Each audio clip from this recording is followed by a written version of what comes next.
Now, even though that was done, and even though he said at the time that he did it on November 21st, this was done to indicate what kind of capabilities Russia had. The Ukrainians again used these missiles, and that means the United States used the missiles because only the United States personnel are able to target and to guide such systems. This is not within the capacity of Ukraine to do it.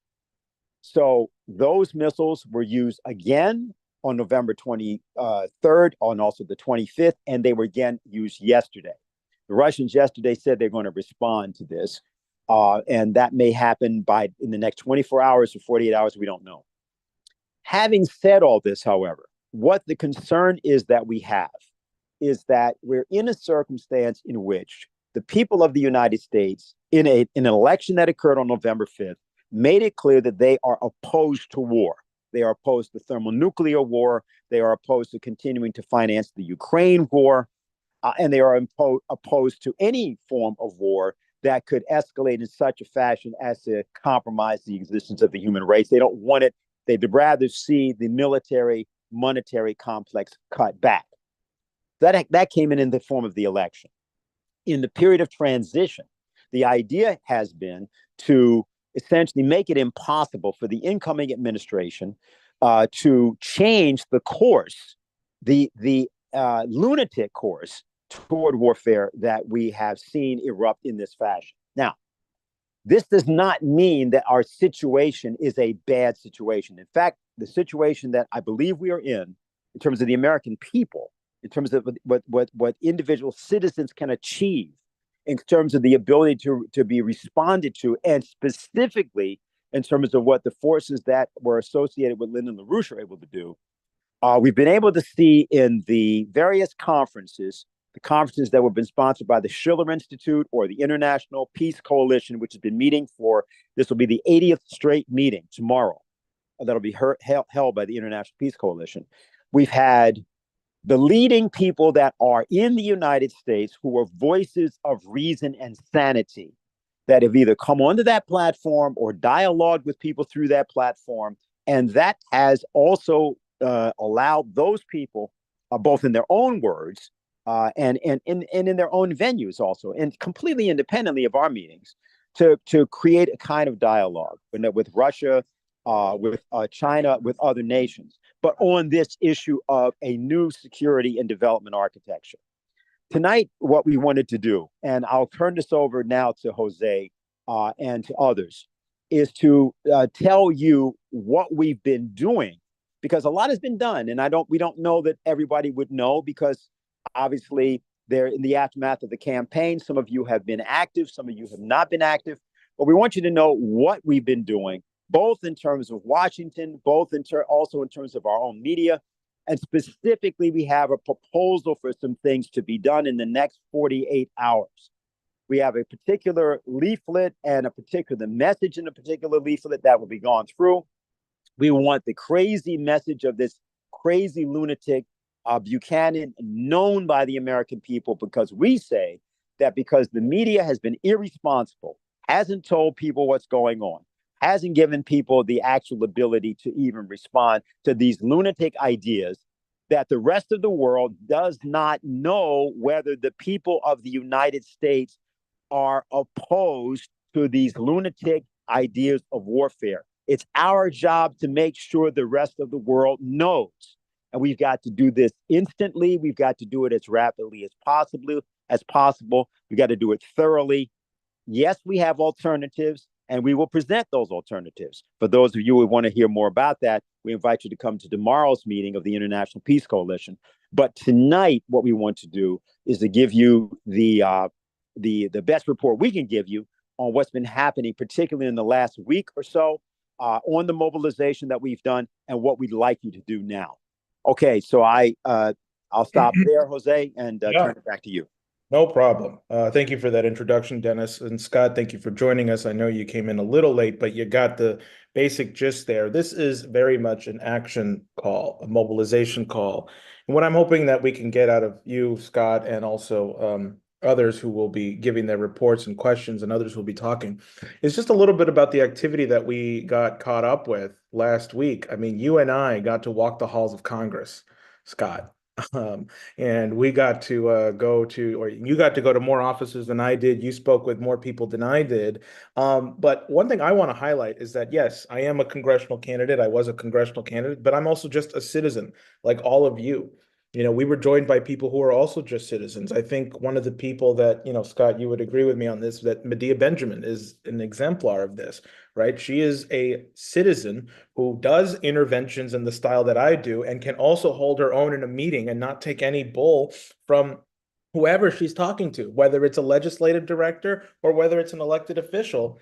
She knows what she's talking about. She knows how to hold her own. And what this call is basically saying, look, we are going to utilize the campaign in continuing what we already started doing. Some of you may have seen my presentation from Scott's panel that he held on December 7th in DC. And I outlined some of the things we did as the campaign, going to the United Nations, getting people to intervene on Nancy Pelosi for the first time.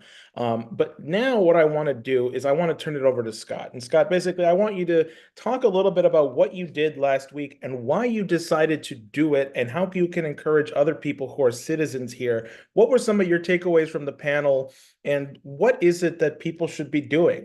People who are on this call now, who are going to be listening to the call in the future. I think you yourself, Scott, were exposed to a lot of different activities, interventions, and ways in which people got active, especially now. There's been nobody who's been sounding the alarm more than you've been. So, Scott, the floor is yours. Take however long you'd like. Mute myself. Well, first of all, thank you very much. Again, I apologize for being late, but today was Christmas shopping, and so we were frantically trying to get home from the mall. We made it barely.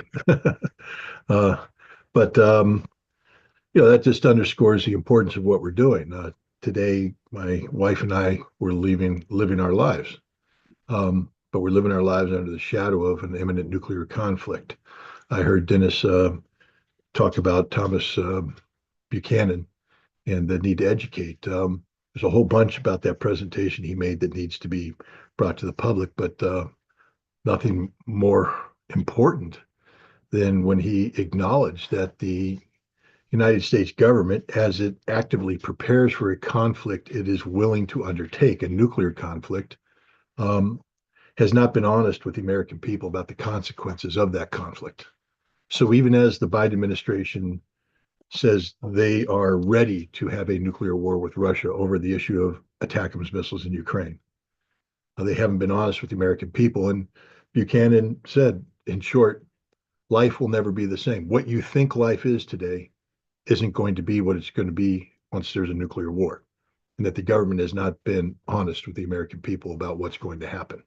What's going to happen is, even if we win, and we're not, but Buchanan outlined a scenario that has the United States prevailing over Russia in a nuclear exchange. Even if we win, as victors, the lives of the average American citizen will be absolutely different than what it is now. There will be no aspect of your present life that will be reflected in what the future is going to be. And that's not a good thing. That's where we're at. So here we are having normalcy, going Christmas shopping and such. And the reality is the government that we elected, well, actually the government that just got unelected, has decided that against the will of the people, they're going to move forward with a very aggressive policy that hinges on enabling Ukraine to launch ATACMS missiles into Russia. And one of the things that I did is, and just getting furious about this. I forget. I think I was on a podcast or something, and I lost it. I mean, I blew up inside. And as soon as that podcast had ended, I called Jose and I said, "We're doing something. We have to do something. We have no choice to do something, because if we don't do something, we are literally going to die." And I have some good news for you. I'm going to put it out there in just a second. But for those of you who think that efforts are futile, that we go out and we make phone calls, we knock on doors, we roam Congress, and there's no results, that this is just basically spitting into the wind, you're wrong. Um, First of all, this effort that we've undertaken began a long time ago. I mean, I've been talking about the danger of nuclear war uh, since I guess the late summer 2022 is when it became evident that we were headed on a path towards nuclear conflict.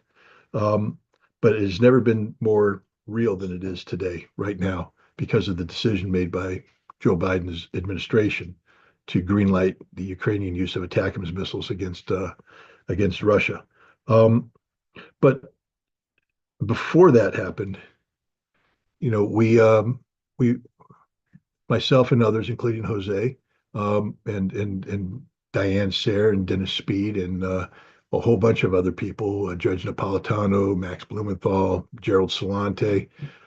We decided that before the election, it was imperative that we make the issue of preventing a nuclear war um, one of the most important issues of the election. Now, we didn't succeed there. The polls show that more people were concerned about the economy um, than they were about foreign policy. But in making this effort happen, we did get one of the campaigns to commit to a policy in writing about ending the conflict in Ukraine and preventing a nuclear war with Russia. And that was the Trump campaign. We were able to get Donald Trump Jr. and RFK Jr., two very influential members of the MAGA Maha team, to write an op-ed piece that was published in The Hill, in which they put this forward. And I'll tell you why that's important in just a second. Then we had the election. Trump won. And what we found is that the Biden administration has been working overtime to Trump-proof all of the policies that had been pursuing, especially regarding Ukraine, NATO, Russia. By Trump-proofing, this means to basically carry out a series of escalations that will create policy realities that Donald Trump can't therefore back away from once he becomes president, that he'll be trapped in a morass of chaos and anarchy that has been created by the Trump team, by the Biden team. One of these is dealing with the issue of Ukraine and to take this escalation right up to the cusp of nuclear war. Leading into this week, I've always been trained that if you're going to say there's a problem, you have to have a solution. And so in calling out that there's this danger of nuclear war, I needed to find a solution. And I'm a very, very, very specifically focused person. I'm not trying to solve all the ails here. I'm trying to stop a nuclear war. And it came down to, ultimately, the way we stop a nuclear war, this immediate risk of nuclear war, is to stop the ATACMS missiles firing into Ukraine. That will stop this immediate crisis. There will be other problems that need to be resolved, but this is the one that's taking us down the path towards nuclear conflict. Now, things that set me off were, again, Buchanan's presentation, where he spoke about the preparedness of the Biden administration to carry out what he called a nuclear exchange with Russia, one that the United States plans on prevailing in. The casual way in which he brought this up was bothersome, but so too was the manner in which he articulated what this means. In short, it comes down to, in order to win a nuclear war against Russia, the United States will have to carry out a preemptive nuclear attack against Russia. And a key element of preemption will be the use of ATACMS missiles as a precursor to nuclear preemption. So from the Russian perspective, every time Ukraine fires an American-made, American-targeted ATACMS missile into Russia, it could be the beginning of a decapitation strike by the United States against Russia. So they have to treat every one of these attacks as if it were a decapitation strike, which means they have to be prepared to respond. So it's not just a minor thing where they fire these ATACMS missiles in and it's, it's militarily insignificant, et cetera. Yes, that single ATACMS missile in and of itself is not going to change anything. But that ATACMS missile, when coupled with other ATACMS and then British systems, Storm Shadow, French system, Scalp, and then other strategic systems that the United States can launch, suddenly you have a big problem. So stopping the ATACMS missile became the most important thing. Jose, I think you were at the meeting. We can't use the guy's name, but or maybe you weren't at the last meeting of the day. No, that one that was the one I wanted to be in, but I couldn't be in that one. All right. Well, an interesting thing because I had been working under the premise that, according to mainstream media, Wall Street Journal, New York Times, Washington Post, that the CIA has been shopping a briefing around the White House and Congress that says, don't worry about this ATACMS thing and Russia's posturing their new nuclear doctrine. Russia's bluffing. Now, that irritated me because I personally believe that Russia isn't bluffing. But what I heard um, made this far worse. What this representative said is that this person has received that briefing. And this person's understanding of that briefing isn't that the Russians were bluffing, but that the CIA said that the Russians aren't bluffing, that the Russians will resort to nuclear weapons if pushed. And the response of the Biden representative at this briefing chilled this man to the bone because the response is, okay, we're ready for that. So basically, the Biden administration acknowledges that it is taking us down a path which could lead to a Russian nuclear response that it's ready to do. And Buchanan, Rear Admiral Buchanan, has outlined how we're ready for it, a preemptive nuclear strike against Russia, which Buchanan says will, even if we quote unquote prevail, will fundamentally change the life of everybody in the United States. Your life will never be the same. So together with Jose and others, we decided that we were going to take action. One of the actions was in concert with Medea Benjamin and Code Pink. Medea Benjamin lined up these meetings in Congress. She deserves all the credit in the world for this. She went out there and did the work. She got the representatives lined up, and all we did is fall in on that on her effort. Following Medea Benjamin around Congress is a unique experience. She is a force of nature, but we did that. But then the other thing was to seek to mobilize. There's threefold. The panels that were held on Saturday were designed to mobilize public opinion by scaring the living dog poop out of you. And now that we're going to refine this thing. I think Ted Postal did a fantastic job of showing people what the reality of a nuclear strike is. But I think we also need to go into not just the destructive effect, but to capitalize on Roper's or Buchanan's own acknowledgement that life will never be the same for those who survive. I think it's imperative that we get the U.S. government to tell the American people what the consequences of this policy is. They owe it. They owe us that. If you want to get us into a nuclear war, and the Biden administration says they're ready to do that, guys, this isn't hypothetical. This is the Biden administration. We're ready to do that. They should at least tell us what the consequences of that will be. The next two panels dealt with two issues that we talked about in Congress. One, what pressure can be put on the Biden administration to reverse? And we had some very interesting discussions. What we found is that many in Congress are already have woken up to the danger of the ATACMS. There is a bill already written. We need that bill to get all the support in the world. That's one of the primary things that I think I would like people to focus on is getting as many congressional representatives to sign on to that bill as possible. And I'll tell you the why in a minute. But we found that other people were preparing their own interventions. We ourselves prepared a draft letter that to be shopped around the Foreign Affairs Committee. Again, the direct purpose was to put pressure on the Biden administration. The other thing we found in Congress was is very depressing, actually, is that Congress is not positioned to take decisive action at this point in time. That they find more excuses than you can shake a stick at to say no. They have 1,000 pages of rules that that basically empower them to say no. But that doesn't mean that we can't put pressure to get letters on that bill and make that bill as public as possible. Every American should understand the bill exists, why they should support it, what's at stake here. What's at stake here is a nuclear war. And then the second thing that we talked about is how can we put pressure on MAGA Maha, we called it, basically the Trump transition team, to get Donald Trump to commit to a policy that rejects the Biden administration's use of green lighting ATACMS missiles attack against Russia. And this was something that was extremely delicate. You were in that meeting, I think, with the the military aid of a very senior Republican congressman. Were you in that one? Yeah, I think so. Yeah, and we came up with a strategy. Uh, I mean, this person was very aware of what we're trying to do, very aware of the bill, et cetera, and said that they have a strategy to bring this issue in front of people that can advise the president-elect on the absolute requirement.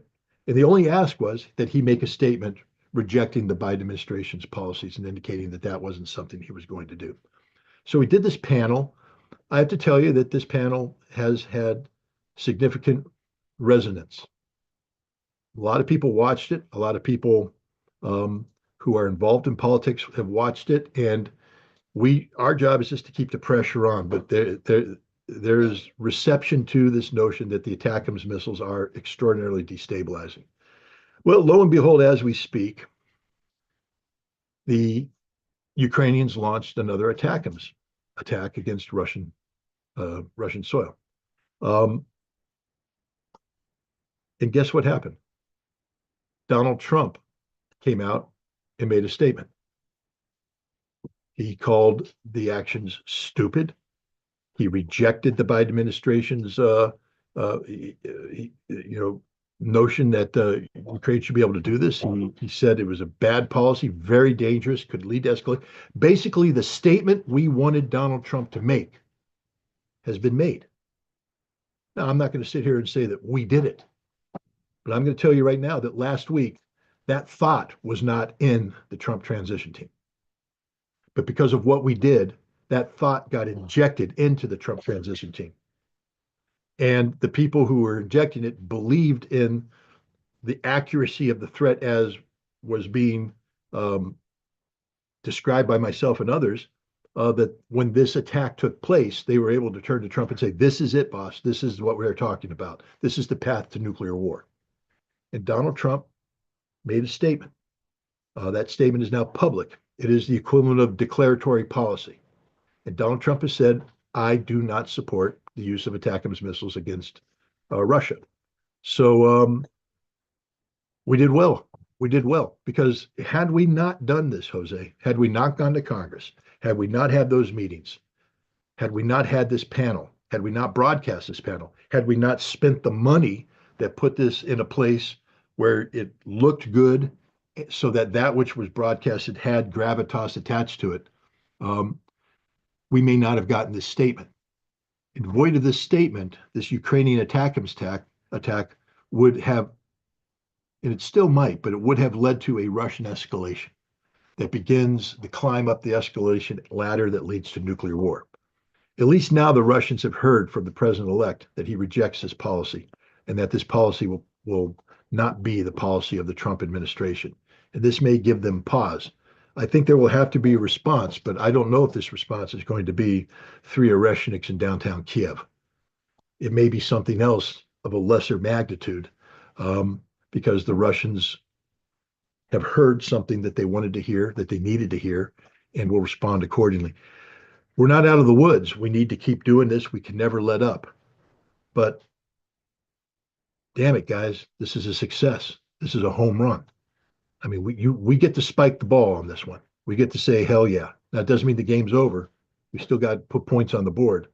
But anybody who thinks that all this activism and all this mobilization interventions is not achieving anything, we may have stopped a nuclear war. That's how serious this is. This statement by Donald Trump may have stopped a nuclear war. And I don't believe this statement by Donald Trump would have been made if it weren't for the interventions that we are all doing. So I want to congratulate you, and I want to say that it's imperative that we keep doing this.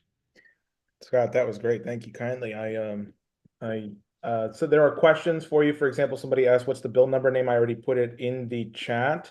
And if people have questions for Scott, you can start to raise your hand. Just hit the react button, hit the raise hand. And while people do that, I just want to see something if Cliff Kirikoff is on real quick. If you want to just add some thoughts here, Cliff. I just gave you the ability to unmute if you can. If you wanted to just come in here with something for a few minutes, just give us like 2-3 minutes while people think of questions. And for the folks out there who do want to ask questions, and also we have people watching on YouTube as well. If you want to type them, I can also ask them and relay them here, but it's react and then raise hand if you have questions. But Cliff, I'm going to give you the floor here just for a few minutes, and then we'll come and take some questions. So go ahead, Cliff. Thanks, Jose. It was great to hear what Scott presented, and it's amazing that the interventions have really taken on historic, actually, meaning. And by that I mean President-elect Trump's statements about Ukraine and the ATACMS. So that's really a historic victory. As Scott mentioned, you know, we have a long way to go. We need to keep the pressure up because President-elect Trump will be installed in January, and so we still have all those days to go between now and then, which I personally think is the most dangerous period because the Biden administration is not only delusional, but, you know, highly irresponsible. And we could be involved not only with problems in Ukraine, but even more of a mess in the Middle East.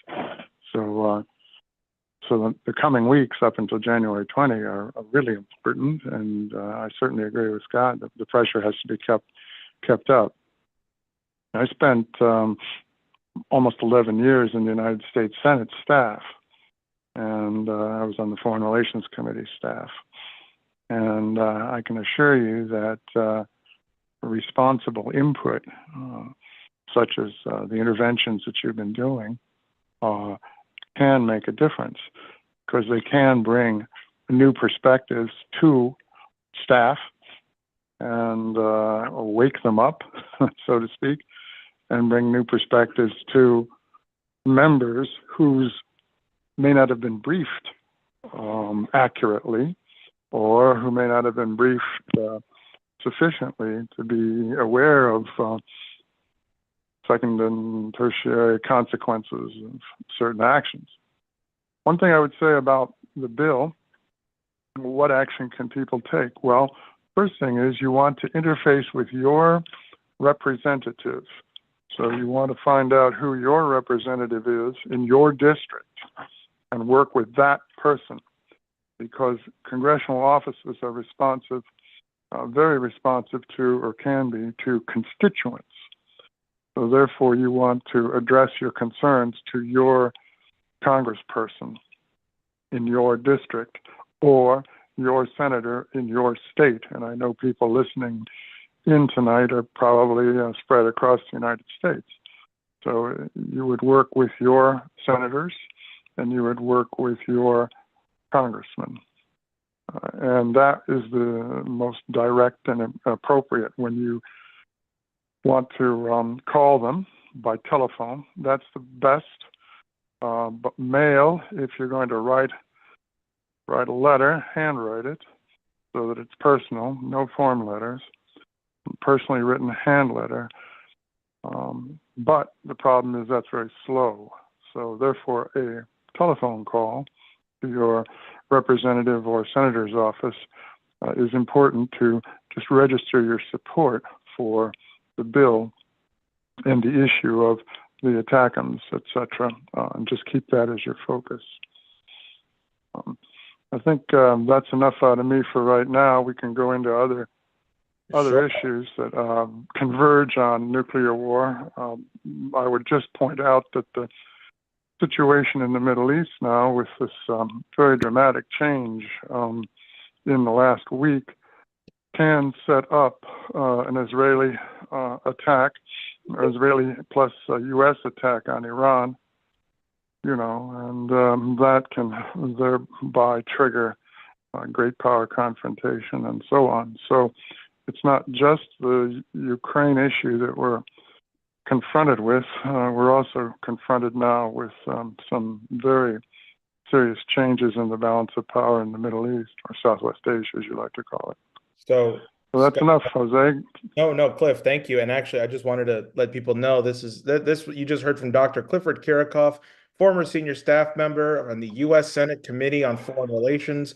He is the president of the Washington Institute for Peace and Development. So people have questions for him too, please, by all means, you're more than welcome to ask. Okay, we have a lot of written questions, and we have somebody with their hand up here. One question I'll answer is where can somebody find a video of Scott just now? They said that it was concise, crystal clear, and terrifying. The problem with most people is that they don't know that. As you said, we must do something or die. I will post his section up almost immediately after this concludes here. But for now, I'm going to go to Die, and then we'll take some written questions, and then we'll go back and forth. So Die, you should be able to unmute now,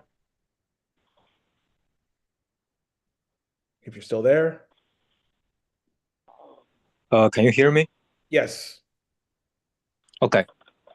First, I'm Dai from China, and thank you, Scott, and thank you, Vega, for doing this activism and speaking the truth and making the world a actually peaceful place for all of us to continue to live.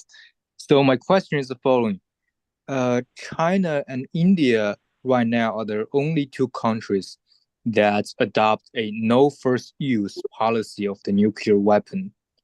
And my question is, how feasible do you think for the US to adopt such or a similar stance in terms of the use of nuclear power? And if it is possible, and when do you think we should start in terms of legislation or activism for the US or even Russia to convince the policymakers to ever start this no first use policy? Thank you. Well, I think it's imperative that, first of all, we finish the job here of making sure that this ridiculous ATACMS policy doesn't trigger a nuclear war. And then the next thing I'd like to do is, as the Trump administration assumes power and hopefully begins a policy track with Russia to walk away from the there's a big word there. I'm tired. The precipice, I think, is the word. Too many syllables. Marines like 2 syllables. That was 3. Precipice. But I think we need to tell this story about what happened. We need to get into detail about how dangerous this is. I'd like to travel to Russia and talk to Russian policymakers and talk to Russian military decision makers and see just where the Russians were through this whole thing, and then do the same thing and educate people on how frickin' dangerous it is to have nuclear postures that allow for preemption. And therefore, to ensure that we don't go down this path again, the obvious solution is no first use policies that become official. I think the two leaders of the United States and Russia should meet. And I think that's one of the main things. You don't need a treaty. You don't need a Senate ratification. You don't need any politics. It's just a statement by the commander in chief who issues guidance to say the United States has a no first use policy. And therefore, we will now move aggressively to modify our position and our posture and our employment plans, et cetera. And Russia is committed to do the same. And this is the beginning of stepping back from the edge. It begins a process of confidence building that then can be used to go to the next step, which is how do we resume arms control talks? How do we revive, the importance of arms control, and then begin nuclear disarmament? But you can't just jump from A to Z. There's incremental steps, and the first thing is to say no first use. We just aren't going to do it. That takes away all the problems of preemption. Like I said, the problem is when you start in with just no first use. all these establishment people. I mean, I've seen it. I saw it in Congress. All these people that think they know what they're.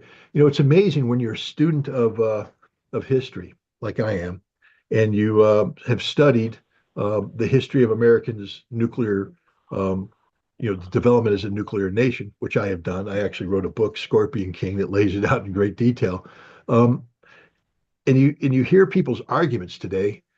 I said, you didn't invent this concept. We had the same debate back in the 60s and 70s about this. We had the same debate back in the 70s and 80s um, about, if you have nuclear weapons and you want to have deterrence, that it has to be believable, the deterrence, which means you have to be prepared to use these weapons, or at least the other people have to believe you're prepared. And perhaps, but the second you start getting into policies of preemption, it's not just that you're being prepared, you're provoking. You're creating the probability that nuclear weapons will be used. So it's imperative that we take nuclear weapons off the table as a war fighting mechanism, meaning a tool that can be used in conflict to prevail. We need to make sure that we have a sole purpose doctrine, that the sole purpose of America's nuclear arsenal is to deter nuclear weapons. And therefore, we must be prepared to respond overwhelmingly to anybody who uses nuclear weapons against us, so that they know that their use will result in their defeat. Doesn't mean that we win, but it means that if whatever you thought you were going to get away with by using nuclear weapons, you're not going to, you're going to be destroyed. So no first use. The sole purpose doctrine of deterrence is the sole purpose of nuclear weapons, and then we can begin to do other things that lead to de-escalation, deconfliction, and eventually disarmament. But yeah, I think it's imperative that from this crisis, if we survive, and if we're still not out of the woodwork yet, because Biden just authorized Ukraine to strike Russia with ATACMS. That's the trigger for nuclear war. That's the trigger. We pulled the trigger. And remember, the people pulling the trigger have said, we're okay with this. We're ready for a nuclear war. We're ready. And the planner said, yeah, we got a plan, and we're ready to implement it. This isn't theoretical. We are locked and cocked and ready to have a nuclear war with Russia as we speak. And then we pulled the trigger on something that the Russians said could trigger nuclear war. We said, so what? We're ready for it. That's how dangerous this is. Hopefully we can get out of this. But when we do, we have to capture this. We have to capture this moment and then educate everybody about how ridiculous this is and was, especially educate the Trump administration and get them to enact sound policies that are designed to prevent this from ever happening again. And one of those sound policies would be no first use of nuclear weapons. Perfect. Thank you, Scott. Okay, Lynn Speed has a comment here. He's my campaign manager. Go ahead, Lynn. Okay. First of all, thanks very much, Scott. I really appreciate it, particularly what you said in terms of the power of the individual citizen to move history, to be a lever, so to speak, to shift things in a dramatic way. And I cut my teeth many, many years ago organizing actually with the LaRouche movement against nuclear war. I believe it was the 1975-76 Hylex maneuver, where the U.S. for the first time was participating in an unprecedented way in NATO maneuvers, live maneuvers with the threat of nuclear war. So it's sort of a funny thing, because actually sometimes when you prevent something, you don't have empiric proof. If we all blew up, it would be proved right. If we stop something, it's a little bit different. But that's really the task before us. So, and you've done that. I mean, that's what you did with the Arms Control Treaty and so on. I really appreciated your thoughts also on Sunday night, I guess, at the press conference in terms of you and some other individuals doing that. But I wanted to talk for a minute because this week, actually, tomorrow will be the 80th successive week of meetings of the International Peace Coalition. And, Scott, you've been involved in this from the very beginning, together with Helga Zepp-LaRouche and many, many other people. We had also last weekend, as a coming off of that process, a major Schiller Institute conference as a kind of corollary with or a complement really to what Scott was doing with his conferences, 4 panels in the spirit of Schiller, Beethoven, all men become brethren, and many, many of the people that we've referenced, Scott, Naledi Pandor from South Africa, Larry Wilkerson, Ray McGovern, Glenn Deason, and others were involved in speaking on that. So I want to encourage people also to get those videos, and maybe Kynan or Jose can put a link in the chat so that people who did not participate either in the Schiller conference or in Scott's conference at the National Press Club would have an opportunity to view that.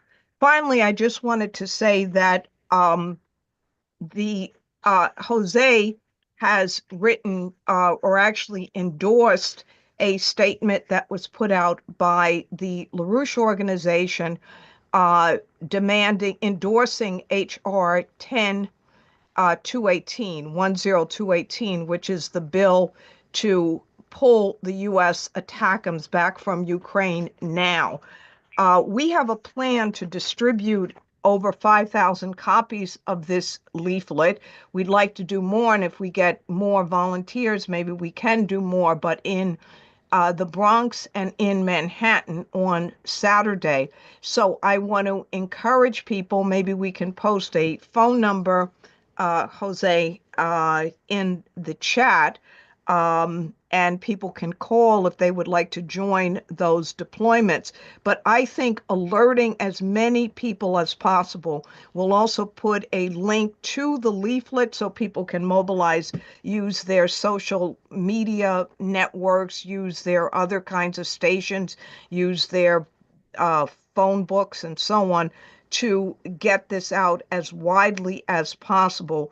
The leaflet highlights the absolute, I think the words of Buchanan himself, several people have cited this, but if people knew that this was going on, if the American public simply were educated, you would have an outcry. And I think our mobilization through now has begun to create that, which is precisely why you are seeing the kind of reaction that was reported coming both from the Congress as well as from the president-elect. But we have to do much, much more, and we have to do it quickly because the next 40 or so days going into January 20th really are probably the most dangerous the nation's ever seen. Thank you. All right, so I want to be respectful of Scott's time. So we're going to take 3 more questions. We're going to take one written and then one hand raised by Kynan, and then one question to close us out, and then we'll call it there. Thank you, Lynn, for that. I do just want to say, by the way, that leaflet that Lynn talked about, we're printing 5,000 of those, and we're giving those out this Saturday in the Bronx because people need to know what the hell's going on, and people need to know that there's a solution, and people need to support this bill. And my plan is to have 25 people at minimum in the streets of New York City giving out this leaflet, informing people that there is such a bill. There is a way in which their government can act if we make them do so. Right? We should get people like AOC, who says she's anti-war. Well, we'll be in the Bronx. This is her hometown. Let's see what happens. So that's that on that. So let's go to the written question here. Do you think, this is for Scott, do you think the Russian army staying in Syria under the quote unquote new government would start a war? Why would the Russian army staying in Syria start a war? First of all, the Russian army, the Russian military presence in Syria is there at the invitation of the former government of Syria. They're not there as illegal occupiers. Their presence is because they were invited. Now that government has fallen. Russia will seek a new legal understanding. And at the end of the day, if the new Syrian government says that the Russians must go, the Russians will leave.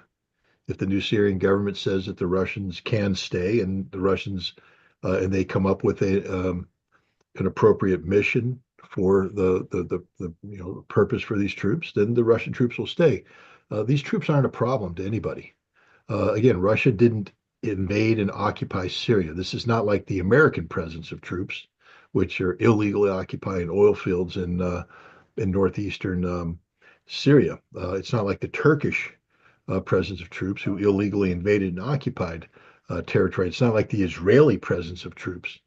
Um, the Russians were there because they were invited, and the entire premise that underpins the Russian military involvement in Syria is based upon that legal understanding, and Russia will find out what the current legal understanding is. But there's no way that the Russian presence of troops triggers a war unless somebody starts attacking the Russians and they're compelled to defend themselves. Okay, perfect. Kynan, you can unmute yourself now. Okay, hi. Um, Thank you, Scott, for what you've said and all you've done. This really does give me hope. Just your actions in the Congress and what they've inspired certain people to do. And, just reflecting on the statement by Buchanan, the psychotic statement, it really does remind one of the scene from Dr. Strangelove with General Buck Turgidson at the end. After the bomb, I think it's after the bomb is dropped, he's talking about the bunker gap and the need to build more bunkers than the Soviet Union has so that they can continue to fight the war even after the world has been completely destroyed. I mean, it's really what that reminds you of, that statement by Buchanan. And the question I wanted to ask you, since you've been in dialogue with the Russians, you've talked to people like Ambassador Anatoly Antonov, is just the general sense of the Russian perspective. I'm in Tucker Carlson's latest interview with Lavrov. In the very beginning, I was kind of surprised and to hear what Lavrov thought about the current state of the war between Russia and the United States, when Tucker Carlson had asked, very directly, are we at a direct war between our nations? And he still described it as a proxy war, even though Putin had made the statement in September that allowing the ATACMS to be used and to be supervised by American personnel would mean that there's a direct state of war between Russia and the United States. So in context with that, I wanted to get your sense of what the Russians are thinking on this. I mean, I think the Russians right now have made it clear that what they're doing in Ukraine is about the existential survival of Russia. It's not a war of aggression. It's not imperial conquest. It's not the precursor to a larger war with NATO and Ukraine, NATO and Europe. It's about the safeguarding of Russian interests, the Russian people, the Russian nation. And I think there's some frustration in Russia that that's not respected. The Russophobia that has gripped the West apparently has inoculated Western minds into understanding that the Russians have legitimate rights and concerns and interests. Russia has made the difficult choice of seeking to prevail using military technical means. That's their terminology. It's war. But they don't want a full-scale war, and so there's a delicate balancing act there. And again, I think the Russians are frustrated that every time they take a measured response or a pragmatic response, it's interpreted by the West as a sign of weakness, and therefore that the West can continue to escalate because their perception is that Russia is bluffing, Russia is weak, Russia will fold. This only prompts the Russians to double down, to mobilize defense industry, to put more troops on the ground, to bring in different weapons, new weapons, to expand the scope and scale of the violence. And the the nation that suffers more than any other is, of course, Ukraine. But the Russian, perspective, the Russian perception is that they are in a war with the collective West. This has gone beyond Ukraine. This is a war with the collective West, and unless the collective West changes its mindset, then this will be an existential struggle of survival.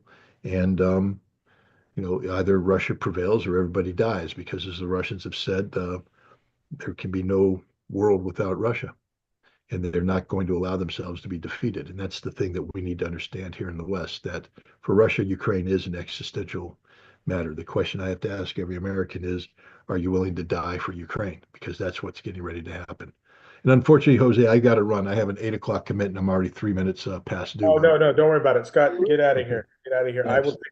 No problem, Scott. Thank you. Thank you. And there was a question that I know people were asking, which is, what's the best way to get the message out there? And I just want to make a quick plea for you. Don't run away just because Scott had to get going. We need to be able to actually print these leaflets. We need to be able to do things like being able to go back and forth between New York and the Congress and DC, getting people to actually come out with us. And what that requires is resources. What that requires is your support, whether that's you coming out in person or whether that's you giving us your financial support. People should look to donate if you can at votevega.nyc/donate. And I will put that in both chats. We are trying to raise at least $7,000 before Christmas, ideally before the end of next week, before people go into vacation mode. It's imperative that we get this. In order for us to continue to do what we're doing, some people may know that I am not stopping my run. And for those of you who are tuned in now, you're basically the first ones to hear about my intention to continue to run in 2026.